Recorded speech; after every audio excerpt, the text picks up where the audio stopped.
I should have known. The glances. The whispered conversations. The way my husband's phone always seemed to vanish when I entered the room. But nothing could have prepared me for what I found on his phone one winter night. Picture after picture of my sister, Erin. Her body draped in silk. Her lips parted in invitation. Her fingers tangled with his in places I had once called mine. Videos. Messages. Desperate. Passionate confessions of love. The world didn't crack. It didn't explode. It just stopped. I didn't cry. I didn't scream. I didn't even confront him, not yet. Instead, I sat with it. Let the betrayal settle into my bones. And then, I did what I do best. I planned. For the next few weeks, I became the perfect wife. I smiled. I laughed at his jokes. I let him touch me. He had no idea that every moment I spent in his arms, I was carefully dismantling his life. First, I compiled everything, every text, every image, every voice note where he told her he wished he had married her instead.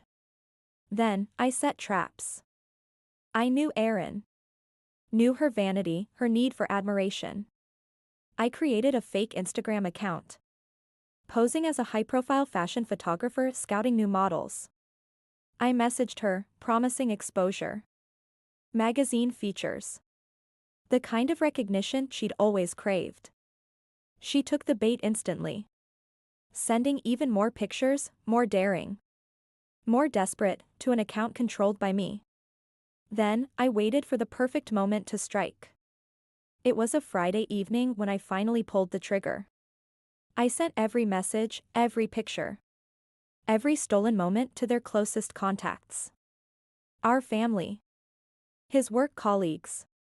Her fiancé. The entire board of directors at her PR firm.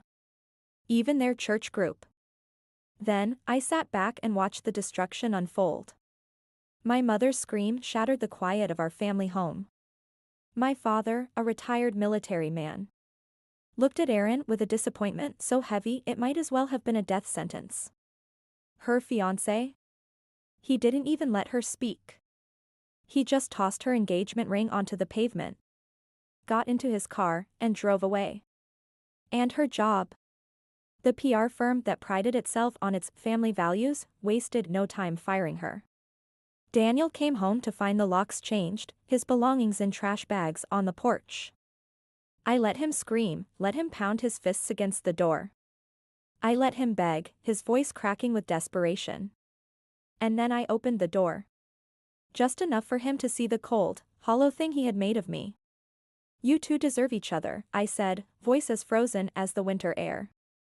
Then, I shut the door, for good.